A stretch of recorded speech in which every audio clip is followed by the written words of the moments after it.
Hello दोस्तों, आप सभी का स्वागत है आज के सेशन में। जैसे कि आप सब जानते हैं कि एनटीयूजीसी नेट के एग्जाम चल रहे हैं और हम आपके लिए डेली एनालिसिस ला रहे हैं। एक तो आपका 5 मिनट में आपके लेता हूं दिन में, जब मैं आपको फर्स्ट शिफ्ट का आपका एनालिसिस कराता हूं, और 10 मिनट आपके लेता हूं सिर्फ रात को कि आपको कंप्लीट डे का आपका एनालिसिस आपको करा सकूं। तो इसी सीरीज में आज जो मैं आपको 1 मार्च का आपका एनालिसिस कराने जा रहा हूं, ठीक है। अब यहाँ पे इंपॉर्टेंट बात यह आती है कि पिछले जितने टॉपिक्स हैं वो मैं ऑलरेडी एक वीडियो में कवर कर चुका हूं। सेकेंडली, जिसने अभी तक सब्सक्राइब नहीं किया वो चैनल को सब्सक्राइब करो ताकि उसको नोटिफिकेशन मिले। अब नोटिफिकेशन मिलने से देखो क्या चीज होती है ना, कि सब्सक्राइब करने से आपको नोटिफिकेशन जल्दी मिल जाता है तुरंत। और यही पे वीडियो अगर आपको 3 दिन बाद मिलती है तो आपके लिए थोड़ा सा डिले हो जाता है कि आपको 3 दिन बाद वीडियो मिल रही है, चौथे दिन आपका एग्जाम है, तो आपके लिए डिले हो जाएगा। इसलिए आप नोटिफाई अगर आप करना चाहते हैं अपने आपको, तो क्या करें, इसको सब्सक्राइब करें, ठीक है। तो अगर हम आगे बात करें तो देखो 15 मिनट में आपके एक दिन में ले रहा हूं ताकि आपको कंप्लीट दिन का आपका ब्यौरा दे सकूं कि क्या क्या क्वेश्चन आपके लिए बन रहे हैं। तो देखो अगर आप बात करें हम 1 मार्च की क्या क्या बना है, तो देखो आपका टीचिंग एप्टीट्यूड से क्या क्या क्वेश्चन बने हैं। मॉडरेट लेवल का पेपर रहा है, साइकोमोटर डोमेन ब्लूम टैक्सोनॉमी से आपका शिफ्ट 2 में आपका क्वेश्चन बना है, ठीक है। अगर बात करें हम डायरेक्ट इनडायरेक्ट टीचिंग से आपका क्वेश्चन बना है,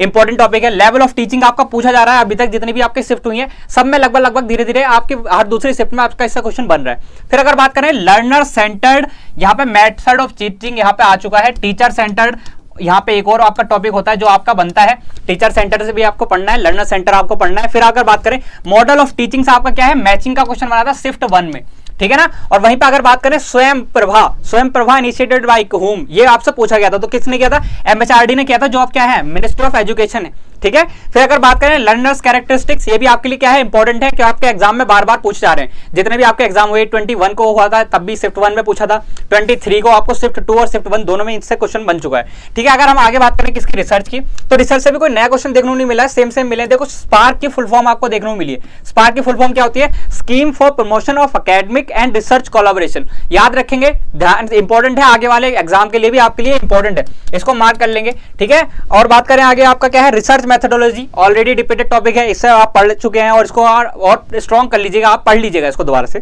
फिर अगर बात करें स्क्यूनेस कर्व, यहाँ पे आपकी स्क्यूनेस कर्व से आपका क्वेश्चन बना है, ठीक है। यहाँ पे आपका मीडियन आ जाता है, ठीक है। आपका कर्व पूछा था, जो आपकी कर्व बनती है उसके बारे में पूछा जाता है, ठीक है। यहाँ पे अगर बात करें हम रिसर्च टूल से आपका क्वेश्चन बना है, इफेक्टिव रिसर्च के लिए आपका क्वेश्चन बना है। क्वालिटेटिव रिसर्च से आपका डायरेक्ट क्वेश्चन पूछा था, यहाँ पे आपका स्टेटमेंट टाइप का एक क्वेश्चन दिया था जिसमें आपका क्वालिटेटिव रिसर्च के बारे में पूछा था। फिर भाई बात करें कैरेक्टरिस्टिक्स ऑफ रिसर्च, ये आपका शिफ्ट 1 और शिफ्ट 2 दोनों में आपका यहाँ पे आया है। फिर बात करें टाइप ऑफ रिसर्च, ये आपका काफी इंपॉर्टेंट है, ये हर शिफ्ट में पूछा जा रहा है। जैसे कि मैंने आपसे कहा है कि 30 टाइप के आपके रिसर्च है, 30 टाइप के आपके रिसर्च है, हर शिफ्ट में ही पूछे जाएंगे, तब भी टाइप बच जाएंगे। इसलिए इंपॉर्टेंट है कि इसको तो हमेशा पढ़ के ही जाना है। अगर आगे बात करें हम, जो हमारे इंपॉर्टेंट टॉपिक रहने वाले हैं, क्या है भाई, कम्युनिकेशन से आपका पूछा गया, क्लासरूम कम्युनिकेशन आपका इंपॉर्टेंट टॉपिक चल रहा है, फर्स्ट डे से आपका बार बार रिपीट हो रहा है, यहाँ पे भी आपका रिपीट हुआ है। असर्शन रीजन बेस्ड क्वेश्चन बन रहे हैं, यहाँ पे मेजर क्वेश्चन जो है असर्शन रीजन बेस्ड या फिर स्टेटमेंट बेस्ड आपके क्वेश्चन बन रहे हैं। फिर अगर बात करें प्रोसेस ऑफ कम्युनिकेशन पे, यहाँ पे काफी फोकस कर रहा है। कैरेक्टरिस्टिक्स ऑफ लैंग्वेज पे यहाँ पे बेसिक्स से आपके क्वेश्चन बन रहे हैं, बेसिक्स आपको पढ़ के जाने हैं, बेसिक्स यहाँ पे हर यूनिट के आपको पढ़ के जाने हैं। फिर अगर बात करें पब्लिक कम्युनिकेशन, आपसे शिफ्ट 1 में पूछा गया, टाइप ऑफ कम्युनिकेशन शिफ्ट 1 में ही पूछा गया और शिफ्ट 2 में भी आपका पूछा गया। वहीं पे वर्बल नॉन वर्बल आपका किसमें पूछा गया, शिफ्ट 1 में आपका पूछा गया। तो ये टॉपिक आपके इंपॉर्टेंट है कम्युनिकेशन से। वहीं पे अगर बात करें आईसीटी की, जो कि सबसे ज्यादा इस समय पूछी जा रही है ना, जो आपका फेज 1 है और फेज 2 दोनों में आईसीटी के क्वेश्चन थोड़े से अलग बन रहे हैं हर शिफ्ट में। तो यहाँ पे देखो, यहाँ पे क्या है, एक तो आपका देखा था लेजर इंकजेट और प्रिंटर, ये आपका आया था शिफ्ट 1 में, ठीक है। वहीं पे अगर बात करें रैम रोम मेमोरी पूछा था, highest to lowest according to speed आ गया ना, जो मैंने कहा था इतने दिनों से मैं कह रहा हूं कि यहाँ पे क्या है, आपकी हायरार्की बनेगी। Secondary memory, main memory, register, cache memory, RAM कहां पे आती है, स्पीड के अकॉर्डिंग। यहाँ पे आपका बन गया स्पीड के अकॉर्डिंग। और क्या इंपॉर्टेंट हो रहा था आपका, कॉस्ट के अकॉर्डिंग बनता है, रिस्पॉन्स के अकॉर्डिंग बनता है, रिस्पॉन्स टाइम के अकॉर्डिंग आपको पूछ सकता है। तो यहाँ पे आपसे किससे पूछ चुका है, यहाँ पे आपको ऑलरेडी स्पीड का पूछ चुका है, स्पीड के अकॉर्डिंग आपको अरेंज करना था। फिर अगर बात करूं तो यहाँ पे पूछा था विच device is faster, laptop, PC और डेस्कटॉप में आपसे पूछा गया था कौन सा फास्टर होगा। कन्फिगरेशन पे जनरली होता है, बट क्या होता है आपका पीसी यहाँ पे, वहां पे आपका लैपटॉप फास्ट है। अगर बात करें सोशल नेटवर्किंग के बारे में, आपके काफी सारे क्वेश्चन बन रहे हैं, यहाँ पे आपका स्टेटमेंट बेस्ड क्वेश्चन आपका बना था। फिर अगर बात करें फुल फॉर्म पूछा था, और यहाँ पे मेमोरी हायरार्की से आपके क्वेश्चन बन रहे हैं। वेब 2.0 बना था आपका शिफ्ट 1 में, और वेब 3.0 बना आपका शिफ्ट 2 में, ठीक है ना। शिफ्ट 2 में आपका बन गया है, तो इनको आपको पढ़ के जाना है। वेब 2.0 क्या होता है, रिस्पॉन्सिव होता है कि यहाँ पे सिर्फ वेबसाइट वहां पे नहीं होती है, आपका यूजर भी इंटरेक्ट करता है, जैसे आपका फेसबुक हो गया, टिकटॉक हो गया, यहाँ पे क्या है, यूजर भी अपना इनपुट दे पाता है। इस तरीके से आपका वेब 3 क्या है, ये आपको देखना है, ये आप देख के जाएंगे, दोनों काफी इंपॉर्टेंट है, बार बार पूछे जा रहे हैं। वहीं पे आपका कुकीज से क्वेश्चन बना है। कुकीज क्या होता है, यहाँ पे स्मॉल कोड होता है, स्मॉल पीस ऑफ डाटा कहते हैं, स्मॉल डाटा कह सकते हैं। जैसे कि अगर आप अपनी किसी वेबसाइट पे लॉगिन करते हैं तो क्या होता है, कुछ अपने क्रेडेंशियल्स देते हैं, वहां पे अपनी डिटेल्स देते हैं, बट आप दोबारा से उसको विजिट करते हैं तो आप दोबारा उसमें डाटा नहीं भरते। तो वही होती है कुकीज की, वो उसको स्टोर कर लेते हैं, तुम्हें पहचानती है कि वो तुम्हारे कोड को पहचानती है कि ये बंदा पहले भी आया था, ये दोबारा आ रहा है, इसको ज्यादा से हमें ऑथेंटिकेट करने की जरूरत नहीं है, इसको हम ऑलरेडी जानते हैं। इस टाइप से आपके लिए क्या होता है, कुकीज यूज होती हैं। ठीक है, अगर हम आगे बढ़े, ईमेल से आपका क्वेश्चन आने लग गया। ईमेल आपका काफी इंपॉर्टेंट हो जाता है, ईमेल से आपके क्वेश्चन काफी देखने को मिलेंगे आने वाली शिफ्ट में। ईमेल आपका इंपॉर्टेंट है काफी, यहाँ पे बीसीसी, सीसी, ये कॉन्सेप्ट आपके काफी इंपॉर्टेंट रहता है, इनसे आपके क्वेश्चन बार बार बनते हैं। अभी आने वाली शिफ्ट में इसके क्वेश्चन देखने को मिलेंगे। फेज 3 का आपका एडमिट कार्ड ऑलरेडी आ चुका है, आप चेक कर सकते हैं फेज 3 का, इस पर भी वीडियो बना चुका हूं, कमेंट में आपको लिंक मिल जाएगा, डिस्क्रिप्शन में भी लिंक मिल जाएगा, आप चेक कर सकते हैं। फेज 3 के एडमिट कार्ड आ चुके हैं। फिर अगर उनके लिए क्या है, ये टॉपिक सारे इंपॉर्टेंट रहते हैं। वहीं पे बात करें एक्सेल सीट, यहाँ पे एक और टॉपिक सबसे ज्यादा निकला जा रहा है, क्या है, एक्सेल सीट। एक्सेल से इस बार काफी सारे क्वेश्चन पूछे जा रहे हैं। एक्सेल कह लीजिए, पूरा कह लीजिए एमएस ऑफिस। एमएस ऑफिस आपका इस बार इंपॉर्टेंट आपका पूछा जा रहा है, बार बार पूछा जा रहा है, तो ये आपके लिए क्या है, इंपॉर्टेंट है।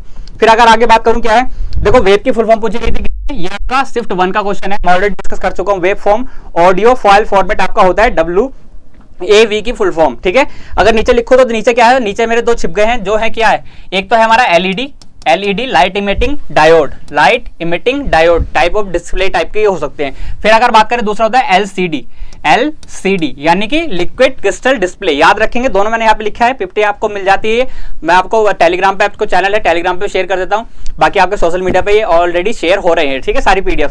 और बात करूँ, इन दोनों इंपॉर्टेंट है। बाकी यहाँ पे फुल फॉर्म काफी इंपॉर्टेंट है, हर चीज की फुल फॉर्म आपको पढ़ के जानी है, फुल फॉर्म आपके लिए काफी इंपॉर्टेंट है, फुल फॉर्म पढ़नी है आपको याद से। ठीक है, अगर आगे बढ़े, अगली यूनिट देखें तो हमारे देखो हायर एजुकेशन में क्या है, लगा बंधा क्वेश्चन पूछा गया है 2020 से, मतलब NEP 2020 जैसे मैं बोल रहा हूँ, साथ में 68 और 86 भी इक्वली इंपॉर्टेंट है, इनको पढ़ के जाना है, छोड़ना नहीं है। ठीक है ना, इन सबको पढ़ के जाना है, इससे बार बार क्वेश्चन पढ़ रहा है। कोठारी कमीशन से आपका क्वेश्चन बना है, फ्रांस यूरोप कॉन्फ्रेंस से आपका क्वेश्चन बना है, यहाँ पे G20 से आपके क्वेश्चन बने हैं, एंशिएंट टेक्स्ट में उपनिषद से आपका क्वेश्चन बना था, किसमें, शिफ्ट 1 में। वहीं पे बात करें टाइप ऑफ यूनिवर्सिटी से आपके क्वेश्चन बनने, वोकेशनल एजुकेशन में एक फुल फॉर्म आपसे पूछी गई थी। ठीक है ना, तो ये सारे टॉपिक्स क्या है आपके लिए इंपॉर्टेंट है। ऑलरेडी मैं पिछले टॉपिक्स की आपको लिस्ट बना के दे चुका हूं, जहां पे आपको चेक करना है कि कौन कौन से टॉपिक्स ऑलरेडी पूछे जा चुके हैं। इससे क्या होगा, आपको कवर अप करके जाना है, पिछले पढ़ने हैं, ये पढ़ने हैं, और आगे के लिए जो बच रहा है गैप उसको भी कवर अप करना है।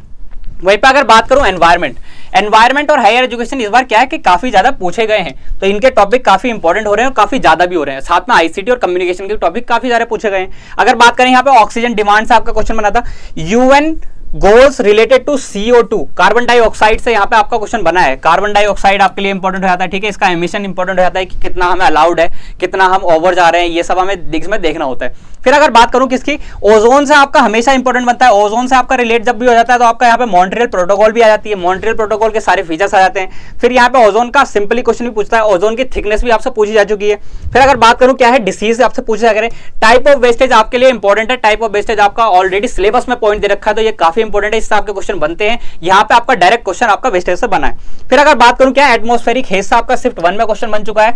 और बात करें टाइप ऑफ गैसेस, शिफ्ट 1 में आया। Water pollution, air pollution, thermal pollution भी आपका पूछा जा चुका है, नॉइज पॉल्यूशन आपका पूछा जा चुका है। ये सारे क्या इंपॉर्टेंट पॉइंट्स है, ये आपको पढ़ के जाने हैं, ये ऑलरेडी पूछे जा चुके हैं। वहीं पे बात करें SDG MDG से मैचिंग के क्वेश्चन भी आ रहे हैं और डायरेक्ट क्वेश्चन भी आ रहे हैं। SDG से डायरेक्ट उसका ईयर पूछा गया है, टारगेट ईयर पूछा गया है, उसके गोल्स पूछे गए, डायरेक्ट पूछा जाता है कि गोल नंबर 7 किसको रिप्रेजेंट करता है, या समथिंग गोल दिया होगा कि चाइल्ड मोर्टेलिटी रेट जो है वो कौन से गोल में बताया गया है। इस तरीके से आपके क्या है, डायरेक्ट पूछे जाते हैं क्वेश्चन। वहीं पे अगर आगे बात करें हम DI की, तो DI क्या है, देखो इजी लेवल की DI रही है, इजी लेवल से ऊपर नहीं जा रही है। इसमें क्या था, company based related ratio based कुछ समथिंग आया था, जो कि टेबल फॉर्मेट में था आपका शिफ्ट 2 में। और शिफ्ट 1 की बात करूं, शिफ्ट 1 में परसेंटेज एंड एवरेज बेस था, जो भी इसमें टेबल में था। तो शिफ्ट 1 का भी इजी था और शिफ्ट 2 का भी इजी था, आपका दोनों आपके इजी थे। ठीक है ना, DI में ज्यादा कुछ नहीं आ रहा है, सिर्फ कैलकुलेशन करनी है, आपको कैलकुलेशन करनी है फ्री माइंड से। कैलकुलेटिव आपके DI आ रहे हैं, आराम से आपको सॉल्व करने धीरे धीरे, मतलब ऐसा नहीं कि हड़बड़ा तबड़ी में आपको गलत करके आने, बहुत इजी कॉन्सेप्ट आपके पूछे जा रहे हैं। वहीं पे अगर बात करें किसकी, मैथ्स और रीजनिंग में कुछ भी नया नहीं आया, जितना हम पढ़ चुके हैं उतना ही है। अगर आप एक मैराथन भी देख लेंगे ना, जो चैनल पे आपको मिल जाएगी, सिर्फ उसको भी देख लेंगे, वो 1.2x पे ऑलरेडी है और उसको 2.2x पे करोगे तो आपको 2.4x पे बन जाएगी। तो उससे क्या होगा, आपका कम टाइम में आपका पूरा मैथ्स कवर हो जाएगा और उससे बाहर अभी तक कोई टॉपिक नहीं गया है। देखें, इजी टू मॉडरेट लेवल है, कोडिंग डिकोडिंग ऑलरेडी डन है, हमारा प्रोपोर्शन से क्वेश्चन बन रहे हैं बहुत इजी लेवल के, लेटर सीरीज बहुत इजी, नंबर सीरीज क्या था कुछ इस तरीके की पूछी गई नहीं है बट कुछ इस तरीके का आपको पूछा गया था, इजीली आंसर निकल जा रहा था। वहीं पे बात करें सिंपल इंटरेस्ट, एसआई से आपका क्वेश्चन बन चुका है, सीआई से आपका क्वेश्चन बन चुका है, एसआई प्लस सीआई से आपका क्वेश्चन बन चुका है, बट यहाँ पे क्या है सिर्फ सिंपल सीआई एसआई से पूछा है। क्या फॉर्मूला होता है आपको पता है एसआई का, कितना होता है PRT, principal into rate into time upon 100, simple इतना फॉर्मूला था, इसी फॉर्मूले से आपका आंसर आ जाए ऐसा क्वेश्चन आपको मिला हुआ था।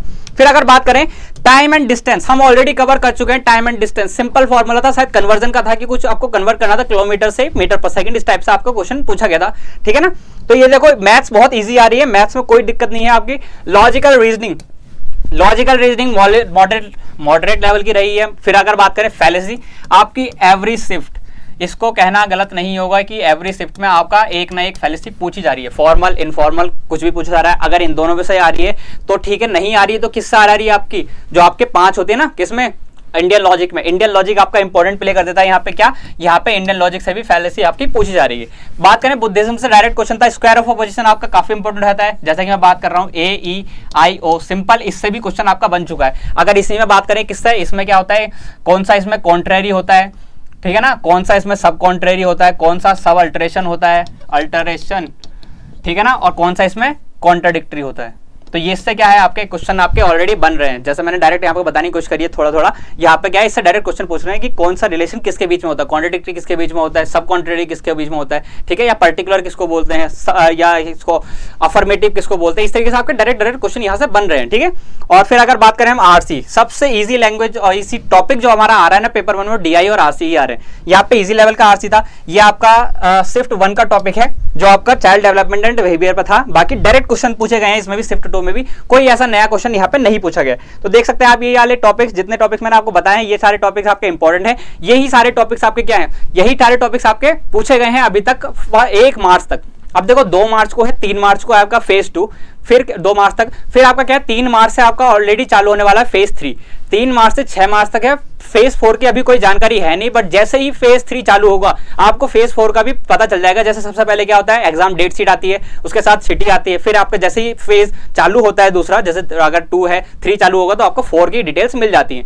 फिर इसी तरीके से आपका एडमिट कार्ड आता है। तो इसमें कोई डिले होने वाली बात नहीं है, कोई पैनिक होने वाली बात नहीं है, आप सभी का एग्जाम होगा और सभी को डिटेल्स मिल जाएंगी। बट अभी क्या है, अभी आपको तैयारी करनी है इन टॉपिक्स को लेकर। जो टॉपिक्स आपके यहाँ पे बताए जा रहे हैं ना, ये सारे टॉपिक्स आपके इंपॉर्टेंट है। सारे टॉपिक्स मतलब एक टॉपिक भी यहाँ पे ऐसा नहीं है जो टॉपिक आपका ना पूछा गया हो या आपका ऐसा कि इंपॉर्टेंट ना हो। सारे टॉपिक आपके इंपॉर्टेंट होने वाले हैं। इन सब टॉपिक्स को हम पढ़ के जाएंगे ताकि हमारा क्या एग्जाम थोड़ा इजी लगे। बाकी जैसा मैं कह रहा हूं, आप लाइक कीजिए, शेयर कीजिए, सेशन को सब्सक्राइब कीजिए ताकि आपको नोटिफिकेशन जल्दी मिले। जितना ज्यादा आपको जल्दी नोटिफिकेशन मिलेगा उतनी जल्दी आप अपनी प्रिपरेशन तैयारी कर सकते हैं। बाकी आप चैनल पर चेक कर सकते हैं, आपको मैथ्स की प्ले लिस्ट मिल जाएगी, ICT की प्ले लिस्ट मिल जाएगी, आप उसमें सारे टॉपिक्स देख सकते हैं। जो आपको कवर करने एग्जाम के लिए इंपॉर्टेंट है वो सब टॉपिक्स आए हैं। बाकी अगर किसी को कोई भी टॉपिक में डाउट है या किसी टॉपिक पर पर्टिकुलर वीडियो चाहिए, वो आप कमेंट्स बॉक्स में लिख सकते हैं, आपके लिए वीडियो बनाई जाएगी, ठीक है ना। क्योंकि अभी क्या है, सारी वीडियोस बनाना पॉसिबल नहीं है, तो आप जो इंपॉर्टेंट टॉपिक्स अगर आप बताएंगे तो उस पर वीडियो में जल्दी बनाऊंगा और जल्दी आपके लिए उसके डाउट सारे सॉल्व करूंगा। बाकी आप अपनी तैयारी करते रहिए, एडमिट कार्ड डाउनलोड कीजिए। बाकी सबको गुड विशेस, बाकी आप लगे रहिए अपने एग्जाम के लिए। Thank you.